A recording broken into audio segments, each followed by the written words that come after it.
사랑하는 성도 여러분, 여러분이 생각할 때 기독교 신앙의 핵심 정서, 이 복음적 신앙 생활의 핵심 정서가 뭐라고 생각하십니까? 제가 두 가지만 꼽으라면 저는 긍휼과 기쁨이라고 생각합니다. 긍휼과 기쁨. 오늘 본문은 예수님의 비유를 통해서 우리 복음적 신앙생활하는 우리의 정서가 무엇인지, 그것이 바로 긍휼과 기쁨인 것을 잘 보여주는데요. 1절의 말씀 우리 같이 보시면 모른 세리와 죄인들이 말씀을 들으러 가까이 나왔다라고 합니다. 예수님이 전하신 말씀이 무엇입니까? 하나님 나라의 복음입니다.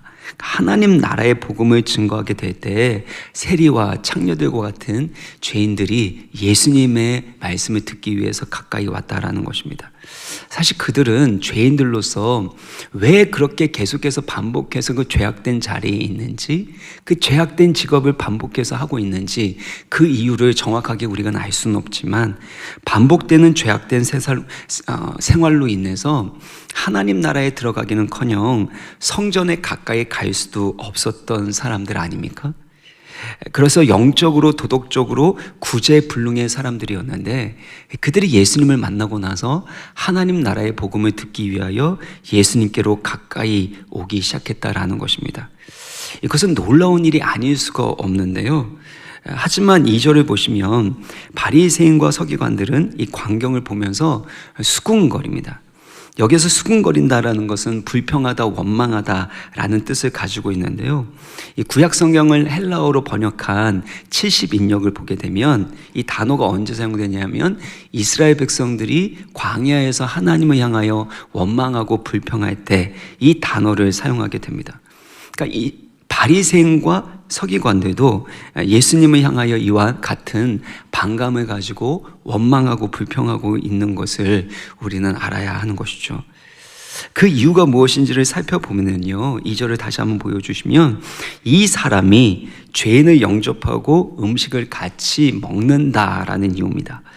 이 사람이라는 건 헬라어는 후토스인 건데요, 이 인간이 이렇게 표현할 수 있습니다. 그러니까 이 인간이 죄인을 영접한다. 경멸과 이 멸시를 담고 있는 그런 감정의 표현 아닙니까? 영접한다라는 건 의도적으로 초대하고 환대한다는 뜻을 가지고 있습니다. 이렇게 세리들과 창녀들과 같은 죄인들을 초대해서 그들과 함께 음식을 먹고 있었다라는 것입니다. 오늘날 중동 문화도 마찬가지지만 당시의 유대인의 문화 풍습에는 아무나 식사를 하지 않았습니다. 가난한 사람들에게 먹을 것은 주었지만 그들과 함께 음식을 먹는 일은 하지 않았습니다. 왜냐하면 음식을 같이 먹는다, 식사를 같이 한다는 건 상대방을 신뢰한다는 것이고 가족으로, 친구로, 형제로 여긴다, 받아들인다라는 뜻을 가지고 있기 때문입니다. 그러니까 예수님께서 죄인들과 함께 식사하신다는 것은 무슨 뜻입니까? 그들을 형제로, 친구로 받아들인다라는 뜻을 가지고 있는 것입니다. 그런 측면에서 바리새인들은 절대로 세리들과 같은 이 죄인들과는 식사를 하지 않았습니다. 어떻게 저런 죄인들과 같이 식사를 할 수 있고 그들을 친구로, 형제로 받아들일 수 있는가? 저런 인간들은 지옥의 땔감으로나 쓰임받아야 되는데 분명히 예수님의 말씀을 들었고 율법을 안다면 잘못된 행실을 버려야지. 잘못된 직업이라면, 죄악된 직업이라면 그건 버려야지. 그런데 어떻게 저렇게 악한 짓을 하고 있으면서도 예수님을 가까이 할 수 있는가? 또 예수님은 그들을 즐겁게 환대하고 있는가? 바리새인들의 입장에서는 예수님의 그런 행동이 신학적으로나 문화적으로나 매우 거슬리고 분노를 일으키는 그런 행위였다라는 것입니다. 그들이 그렇게 반응하는 근본적인 이유가 있는데요, 그것은 마태복음 23장 23절의 말씀입니다. 우리 같이 읽겠습니다. 시작. 화 있을진더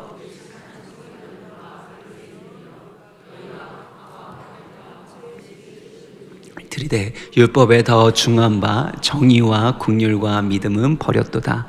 그러나 이것도 행하고 저것도 버리지 말아야 할지니라.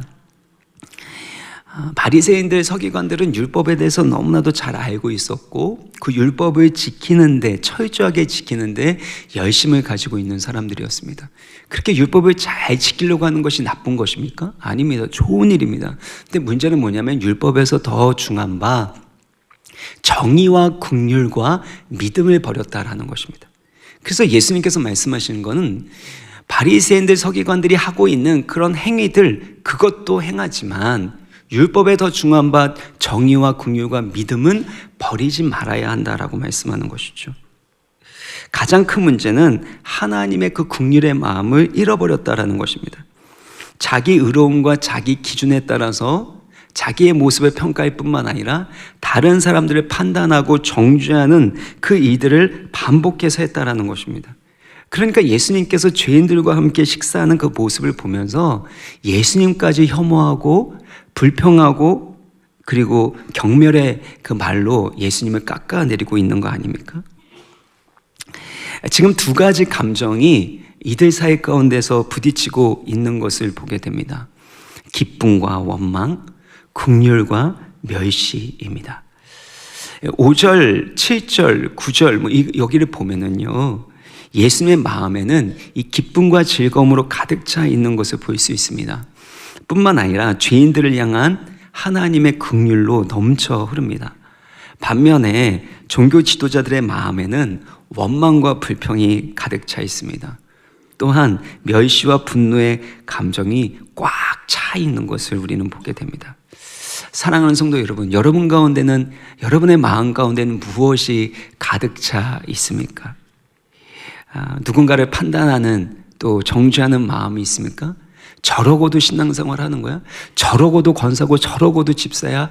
라고 하는 그런 마음들이 있습니까? 아니면 그들을 긍휼히 여기는 마음이 있는가라는 것입니다. 여러분이 지금 어떤 상황이 있든지 어떤 상태에 있든지 간에 예수님 안에 있는 기쁨과 긍휼이 여러분의 영혼 가운데도 가득하기를 주님의 이름으로 간절히 축원합니다. 그래서 예수님께서 그들에게 두 가지를 비유를 들어서 말씀을 하시는데요, 이 4절의 말씀을 같이 읽겠습니다. 4절 시작. 너희 중에 어떤 사람이 양 100마리가 있는데 그 중에 하나를 잃으면 99마리를 들에 두고 그 잃은 것을 찾아내기까지 찾아다니지 아니하겠느냐. 당시 목자들은 사회적으로 가난하고 비천한 사람들로 여겨졌습니다. 그래서 예수님께서 탄생하시게 될 때 천사들이 하나님의 영광을 선포할 때 제일 먼저 그 복음의 소식을 들었던 사람이 누구죠? 가난하고 비천했었던 바로 목자들 아닙니까? 가난하고 비천한 그 목자들에게 하나님의 영광의 복음이 증거되었다라는 것입니다. 그런데 여기에서 이 목자에게 양 100마리가 있다라고 설명하고 있어요. 케네스 베일이라는 학자는 당시의 보통의 가정은 5마리에서 15마리 정도만 양들을 소유했다라고 말합니다. 그러니까 100마리라는 것은 너무나도 많은 숫자이고 아무래도 대가족을 이룬 그 집안이 소유한 양이었을 것이다 라고 그렇게 해석을 하는 것이죠. 그래서 어떤 개인이 소유한 양이라기보다는 대가족이 소유한 양이기 때문에 개인의 잃어버린 양이 아닌 가족 전체가 잃어버린 그 양이다라고 그렇게 본다는 것이죠. 근데 여기에서 여러분 깊이 좀 생각해 봐야 될 것들이 있습니다. 여러분, 목자에게는 이미 99마리의 양이 있는 거 아닙니까? 이미 99마리 주셨으면 그것에 감사하고 그러면서 만족하면서 살면 되는 거 아닙니까? 굳이 한 마리 그렇게 찾겠다고 난리를 치고 막 힘들고 어렵게 그렇게 돌아다니는 거, 가족 걱정시키면서, 그죠? 그렇게 하는 건 뭔가 욕심이 많은 것처럼 보입니다. 또 어떻게 보면 너무나도 무모해 보입니다. 여러 가지 어렵고 힘든 상황을 겪어야만 하는 거고요. 그렇게 고생하면서까지 한 마리의 양을 다시금 찾기 위해서 애쓸 필요가 있는가? 나중에 99마리 중에 새끼 잘 이렇게 나가지고 그래서 불리면은 그럼 나도 좋고 양도 좋고 우리 가족도 걱정 안 하고 그냥 다 좋은 거 아닙니까? 만약에 제가 한 마리 양을 찾아가지고 그렇게 떠나면 저희 아내가 얼마나 걱정하겠습니까? 그런데 만약 그런 생각을 했다면 그것은 선한 목자가 아니라 사꾼이라는 거죠. 요한복음 10장 12절 13절을 보면은요, 삭구는 목자가 아니기 때문에 이리가 오는 것을 보면 양을 버리고 달아난다는 겁니다. 나부터 살고 보자. 우리 아내, 우리 가족 생각하면 내가 일이랑 싸워가지고 양을 구하다가 죽으면 어떡해. 그러니까 내가 이 삭슬 받느니 차라리 내 목숨을 살리자라고 하면서 삭구는 도망간다라는 것입니다. 때로는 양을 구하는 것 그 자체가 너무나도 무모해 보이고 어리석은 것으로 여겨질지라도 좀 빨리 내려주시면 좋을 것 같아요. 여겨질지라도 그 양을 향한 긍휼의 마음이 있고 그 양이 나의 식구와 같은, 당시에 정말 나의 식구와 같이 여겼기 때문에 선한 목자는 양들을 위하여 자기의 목숨을 버린 거 아닙니까? 그렇게 양을 사랑하기 때문에 긍휼히 여기고 자기 가족처럼 여기기 때문에 목자는 자기의 편안함과 안락함을 돌아보지 않고 심지어 자기의 생명도 아끼지 않고 양을 구하려고 한다라는 것입니다. 한 가지 더 생각해 보면은요, 지금 목자가 잃어버린 한 마리의 양을 찾으려고 99마리의 양을 어디다가 뒀다고 합니까? 우리 4절에 다시 한번 보세요. 어디다 뒀다 그러죠? 들에다가 두고선 그리고 한 마리 양을 찾으러 갔다라는 것입니다. 여러분 생각해 보세요. 실제로 99마리의 양을 들에다가 두고 그리고 한 마리 양을 찾으러 그냥 방치한 채 갔다고 여러분 생각하십니까?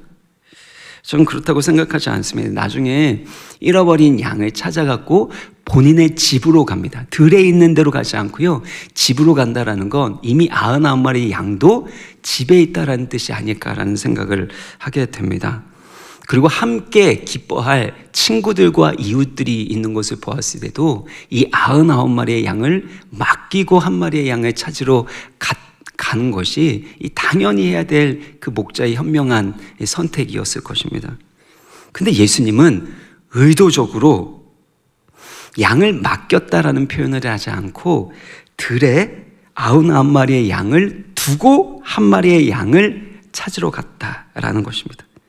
목자의 행동이 뭔가 의아하고 논리적으로 맞지 않도록 느끼게 만드는 문학 장치를 쓰고 있는 것입니다. 아니, 지금 한 마리의 양을 잃어버렸다고 99마리의 양을 들에 두고 가는 거, 이게 맞는 거야? 논리적으로 맞는 거야? 합리적인 거야? 라고 그렇게 질문을 던지지 않을 수 없게 만드는 것입니다. 여러분 생각할 때 한 마리가 더 소중합니까? 99마리가 더 소중합니까? 여러분 정상이십니다. 네. 99마리가 당연히 더 가치 있고 중요하죠. 한 마리 정도 잃어버릴 수 있는 거 아닙니까? 아까도 얘기한 것처럼 잘 이렇게 새끼 낳고, 새끼 한 마리 낳고 한 3마리 낳고 5마리 낳고 그러면 되는 거 아니겠어요? 그런데 예수님께서는 이 세상 사람들이 가지고 있는, 특별히 바리새인들과 서기관들이 가지고 있는 가치관과 그 기준을 뒤집어 엎어버리기 위해서 충격적인 메시지를 하고 계시는 것입니다. 세상의 논리, 숫자의 논리를 따지면 한 마리를 포기하는 것이 99마리를 지키기 위해서 더 현명한 일로 보입니다. 그러나 예수님은 세상의 논리, 숫자의 논리에 따라 움직이지 않습니다. 잃어버린 한 마리의 양을 찾기 위해서 할 수 있는 모든 것들을 다 하는 그 목자의 심정이 무엇인지를 가르쳐 주시고자 하는 것이죠. 여기에서 잃어버렸다라는 단어는 단순하게 제자리에 없다라는 뜻이 아닙니다. 파괴하다, 멸망하다라는 뜻도 갖고 있습니다. 그러니까 잃어버린 양은 단순히 길을 잃어버린 것이 아니라 추위와 배고픔에 의해서 또 들짐승의 먹이가 되기 때문에 결국에는 멸망과 죽음의 길에 들어선 것을 의미한다라는 것이죠. 그러니까 목자는 잃어버린 양을 긍휼히 여기는 거예요. 잃어버린 그 양을 사랑하고 그 양을 살리기 위해서 99마리의 그 양을 들에 두고 떠나는, 어떻게 보면 너무나도 낭비처럼 보이고 무모하게 여겨지는, 이해되지 않는 일들을 예수님께서 행하고 계신다라는 것입니다.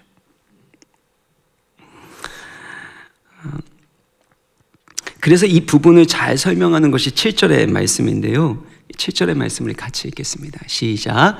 내가 너희에게 이르노니 이와 같이 죄인 한 사람이 회개하면 하늘에서는 회개할 것 없 의인 99으로 말미암아 기뻐하는 것보다 더하리라. 한 사람이 회개하는 것은 하늘에서 회개할 것 없는 의인 99으로 말미암아 기뻐하는 것보다 더 기뻐하신다라는 것이죠.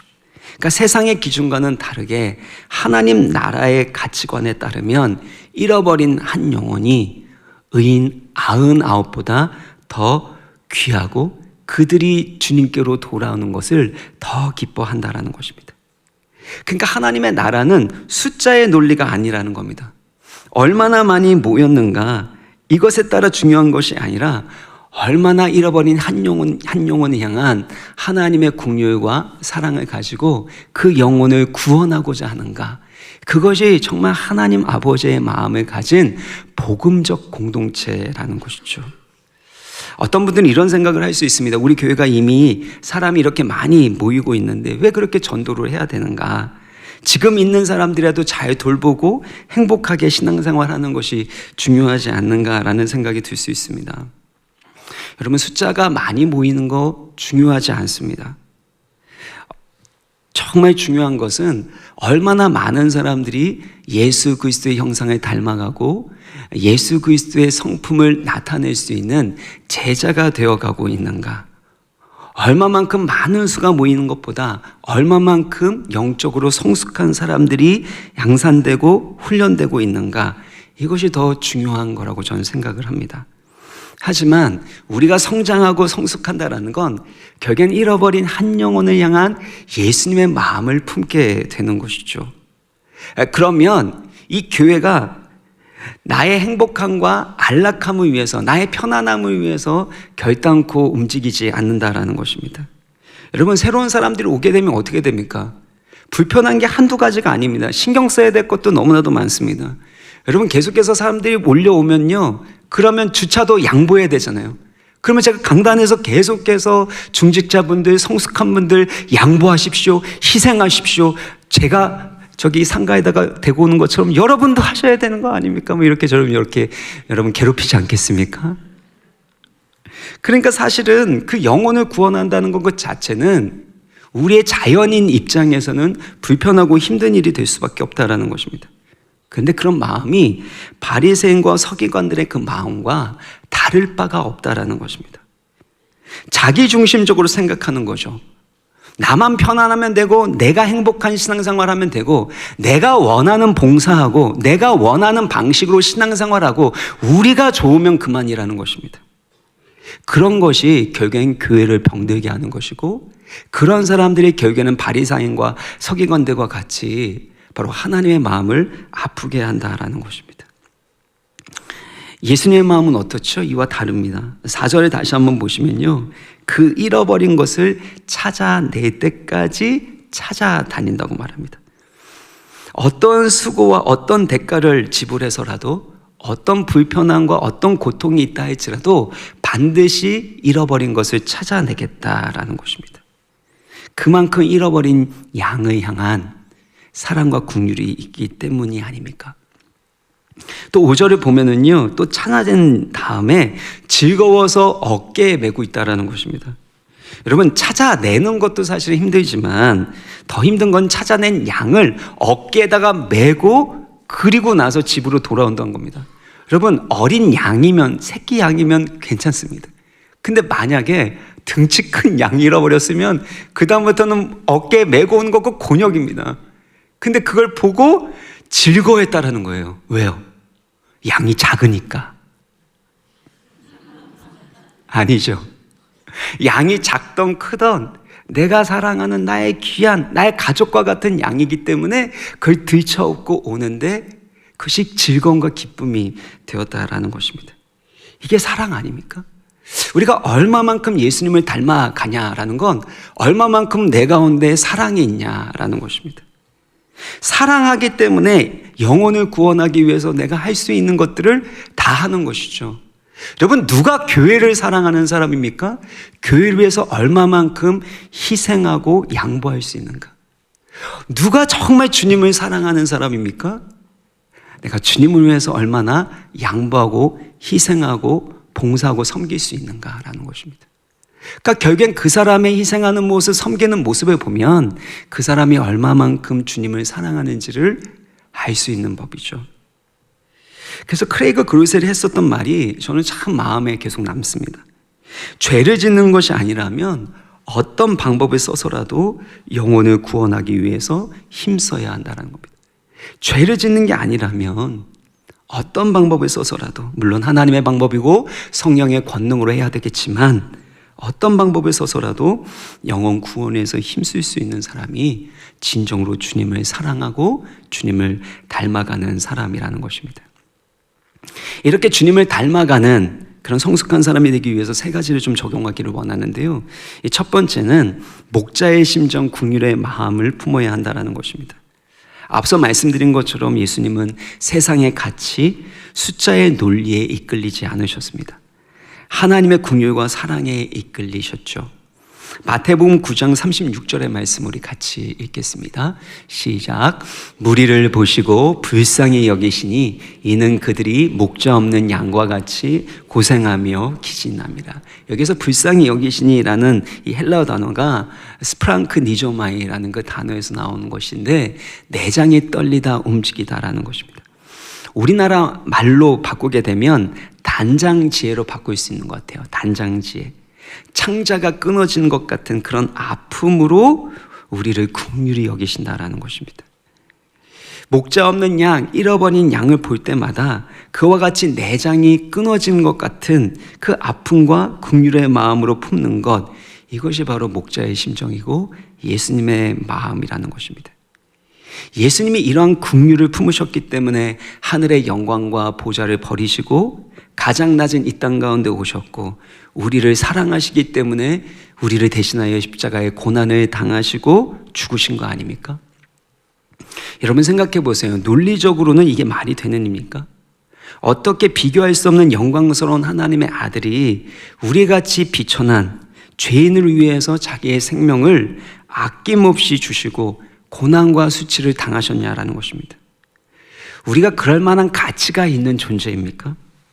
인간적으로 그럴 만한 가치가 있냐라는 것입니다. 그런데 하나님은 그런 세상적인 가치에 따라서 우리를 위하여 희생하신 것이 아닙니다. 받을 만한 자격이 없는 추하고 죄악된 우리를 위하여 자기의 생명을 아낌없이 주시는 것은 세상의 가치에 반하는 것이고 숫자의 논리를 뒤집어 엎는 하나님의 사랑이고 복음의 영광이라는 것입니다.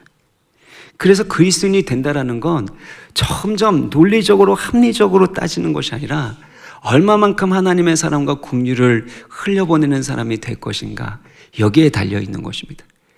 제가 교육자 이 모임 가운데도 얘기를 했는데요. 개인적으로 사실 제가 되게 논리적인 것, 합리적인 것, 이게 중요한 사람입니다. 그래서 합리적이지 않고 논리적이지 않으면요 너무 불편하고 사실 힘듭니다. 그래서 제가 우리 부교육자들에게 부탁을 드렸는데요. 제발 좀 논리적이지 않고 합리적이지 않는 그런 말과 행동을 하지 말아달라. 나 좀 도와달라. 제가 이렇게 부탁을 했는데 그러면서도 제가 얘기를 했습니다. 제가 늘 숙제가 뭐냐면 논리적으로 따지고 합리적으로 이게 맞는지 이거 따지기보다 얼마만큼 하나님의 긍휼의 관점으로 바라보고 사랑하고 섬기며 살아갈 것인가, 이것이 저에게 있어서는 가장 숙제가 되는데요. 우리 주님을 닮아가는 것이 그겁니다. 얼마만큼 영혼을 구하기 위해서, 얼마만큼 하나님 나라를 위해서 더 사랑하고 긍휼히 여기고 섬기는 삶을 살아가는가, 이것이 주님이 우리 가운데 원하시는 거라는 거죠. 제가 청년 사역을 할 때 어떤 자매가 수련회에 자기 친구를 데려왔는데 예수님 믿지 않는 친구를 어떻게 데려왔습니다. 그래서 그 친구를 저에게 소개시켜주고 저도 인사를 하게 됐는데 그 친구 데려온 그 자매가 우리 친구가 꼭 이번 수련을 통해서 예수님 만났으면 좋겠는데 목사님 기도해 주세요, 기도해 주세요. 그렇게 저에게 부탁을 했습니다. 그렇게 집회가 되는 그 과정 가운데서 우연치 않게 그 자매, 자매가 데리고 왔었던 그 친구 믿지 않는 사람과 얘기를 나누게 되었고, 그리고 제가 그 자매에게 복음을 증거해서 그 자매가 예수님을 영접했습니다. 그랬더니 그 자매를 데리고 왔었던 그 친구를 데리고 왔었던 자매가 와가지고 막 너무나도 좋아하면서 감사하다고 그렇게 말하면서 뭐라고 얘기했냐면은, 이번 수련회를 위해서 기도할 때 하나님이 저 친구의 영혼을 구원해 주신다면 그러면 저의 이름을 생명책에서 지워주셔도 전 좋습니다. 그렇게 간절하게 기도했다는 거예요. 모세처럼 어떻게 보면 본인이 살아야지 무슨 본인의 이름을 생명책에 지워도 괜찮으니까 저 친구 구원해달라고 그렇게 기도하는 게 사실 맞는 말입니까? 근데 그만큼 영혼에 향한 예수님의 그 마음을 품고 애타게 기도했던 것이죠. 그래서 나중에 알았습니다. 제가 복음을 증거해서 그 자매가 영접을 했지만 결국엔 성령께서 역사하신 그 이유가 바로 이 자매의 간절한 기도, 그 긍휼로 가득 차 있는, 자기를 돌보지 않고 그 영혼을 위하여 자기의 모든 것을 주고자 하는 그 예수님의 마음으로, 목자의 심정으로 기도했기 때문이구나라는 것을 깊이 있게 깨닫게 되었습니다. 사랑하는 여러분, 우리가 예수 그리스도의 마음, 긍휼의 마음, 목자의 마음을 품게 될 때 반드시 주님께서는 우리의 기도와 섬김을 통해 놀라운 구원의 역사를 일으켜 주실 줄 믿으시길 바랍니다. 두 번째는 한 사람을 소중히 여기는 겁니다. 한 사람을 소중히 여기는 것. 예수님의 비유에서 목자가 99마리의 양을 들에 두고 잃어버린 한 마리의 양을 찾아 나섰다라는 것을 우리는 잊지 말아야 됩니다. 또한 예수님께서 두 번째 비유에서 이 8절을 보시면요, 어떤 여자가 10드라크마를 가지고 있었는데, 이 드라크마는 은전입니다. 하루 품삯에 해당하는 그 은전 10개가 있었던 것이죠. 그 중에 하나를 잃어버리게 된 것입니다. 그래서 그것을 찾기 위해서 등불을 켜고 또 집을 하루 종일 쓸면서 결국엔 찾아낼 때까지 찾고 있는 모습을 보여주는데요. 신학자들은 여러 가지 해석들을 했는데 그 여인의 결혼 지참금이었을 거다. 그래서 그것을 잃어버리면 결혼을 못하기 때문이지 않았을까, 그렇게 추정하기도 했고, 또 드라크마로 목걸이를 만들었는데 혼인의 징표로 신랑이 신부에게 주었을 것으로 이렇게 해석을 하는 겁니다. 만일 10개 중에 하나가 빠지게 되면 징표로서의 의미를 잃어버리기 때문에 반드시 찾아야 하는 드라크마라는 것이죠. 그러니까 숫자적으로 100마리의 양이지만 그 중에 하나를 잃어버렸다는 건 사실 가족을 잃어버린 거와 다름이 없는 거기 때문에 하나가 없으면 전체가 없는 거와 다름이 없는 겁니다. 마찬가지로 드라크마 10개도 10개 중에 9개가 남았기 때문에 다행이 아니라 하나를 잃어버리게 되면 마치 전체를 잃어버린 거와 다름이 없기 때문에 반드시 찾아야 하는 고귀한 존재로서의 하나라는 것이죠. 이런 측면에서 봤을 때 숫자의 논리가 통하지 않는 겁니다. 한 영혼이 천하보다 귀하다라고 여겨지는 것은 하나님 관점 안에서 그 잃어버린 한 사람이 돌아오지 않는다라면 사실은 전체를 잃어버린 것과 다름이 없기 때문에 그 한 영혼 한 영혼이 너무나도 소중하다라는 것입니다.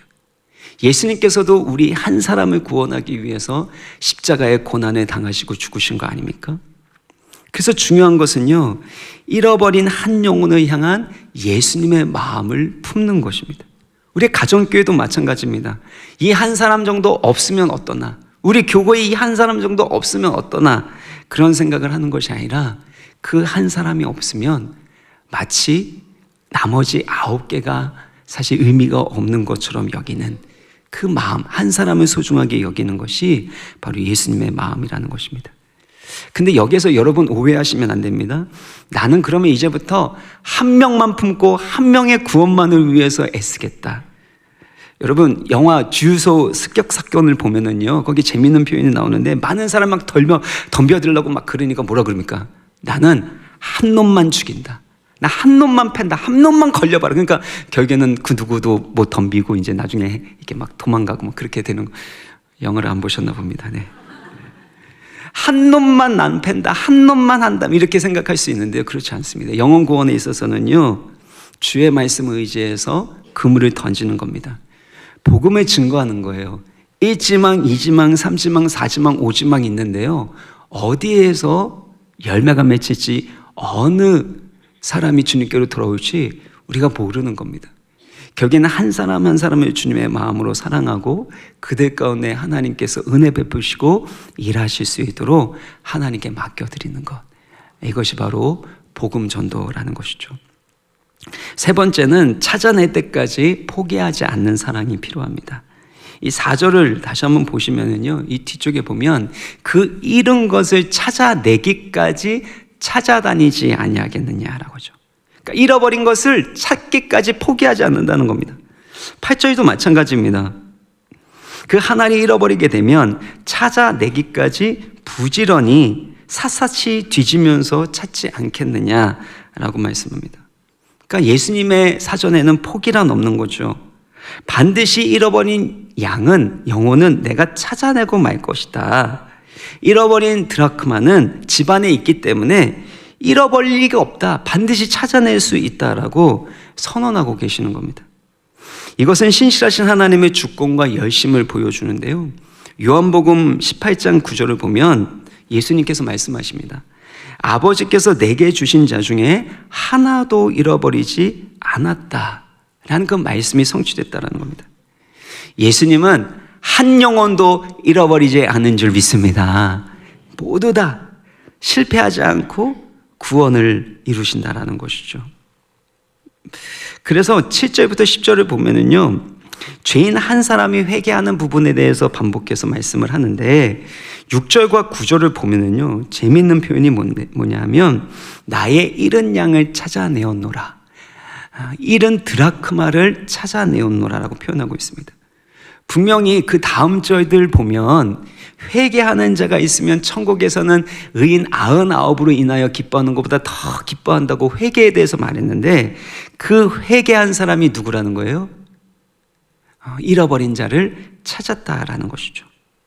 그러니까 회개라는 것은 하나님의 사랑과 구원의 은혜의 행위에 대한 인간의 반응이라는 것입니다. 우리가 회개한 것처럼 보이지만 결국에는 하나님이 찾아오시고 찾아내 주신다라는 것이죠.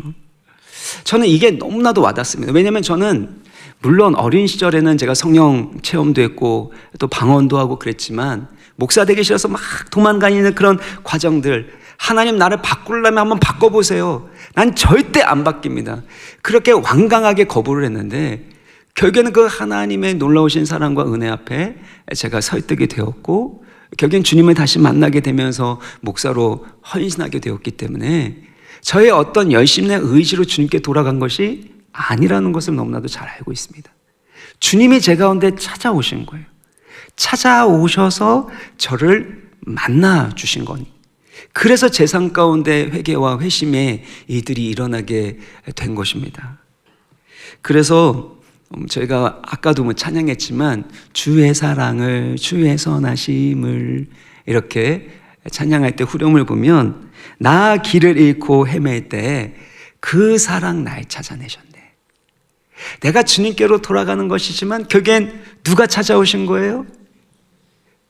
하나님의 사랑 예수 그리스도가 나에게 찾아오셨고 날 찾아내셨기 때문에, 그래서 내 영혼의 모든 소원 만족시키신 그 하나님을 만났기 때문에 제 삶이 변화된 것입니다.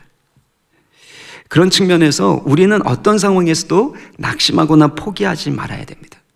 하나님 반드시 하나님 사랑하시는 그 사람들을 찾아가시고 만나주시고 그들을 변화시켜 주실 줄 믿습니다.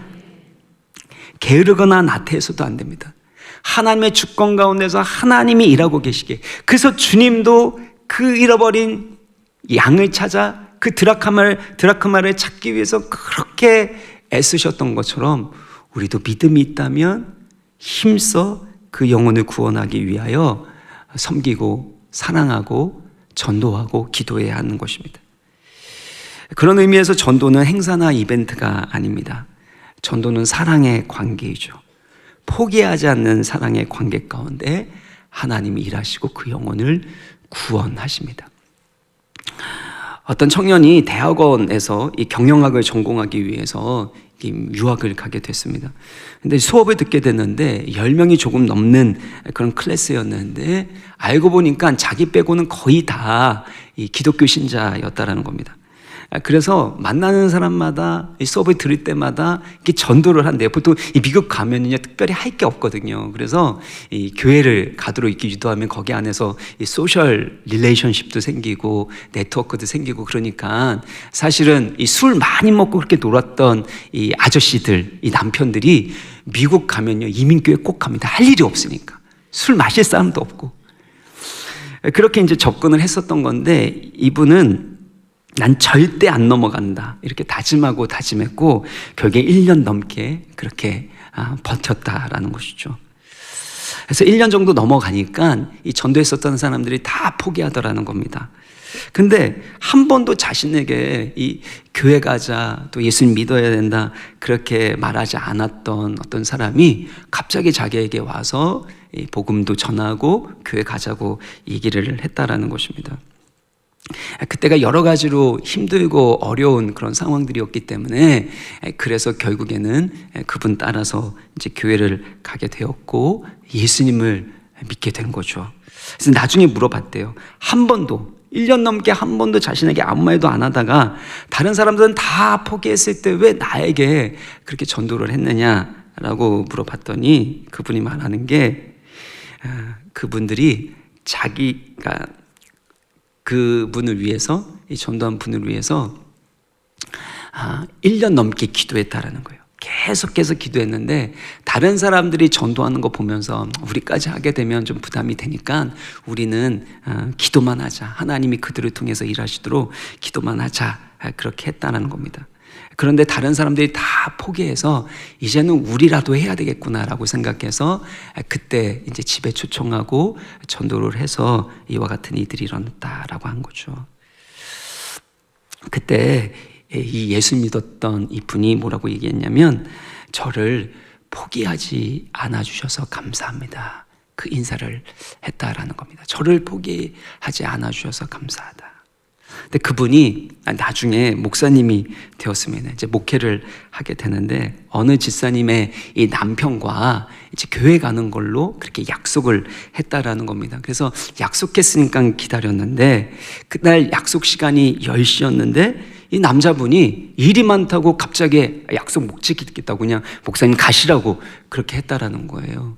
근데 목사님이 뭐 해야 되는 게 있나 근데 기다렸는데 갑자기 또 하늘에서 비가 이렇게 쭉쭉 내리더래요.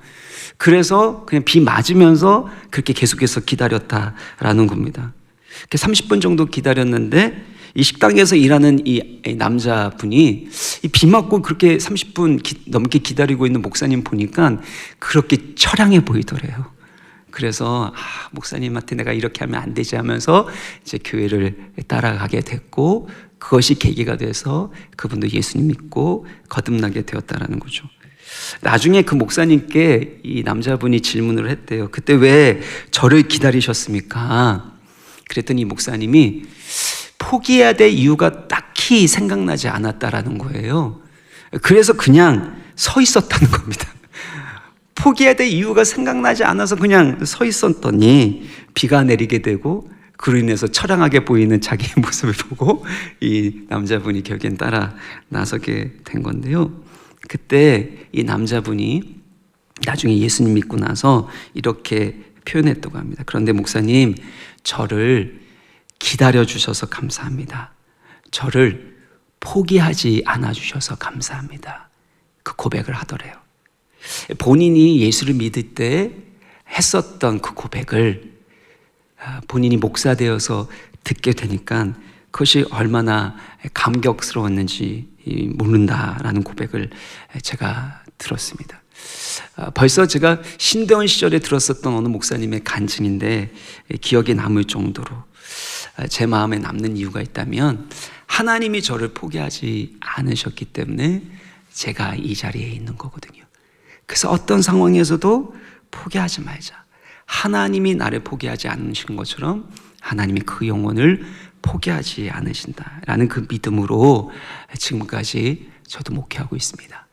사랑하는 성도 여러분 가운데 때로는 이제는 포기하고 싶다, 대때로 되라지라는 생각이 듭니까?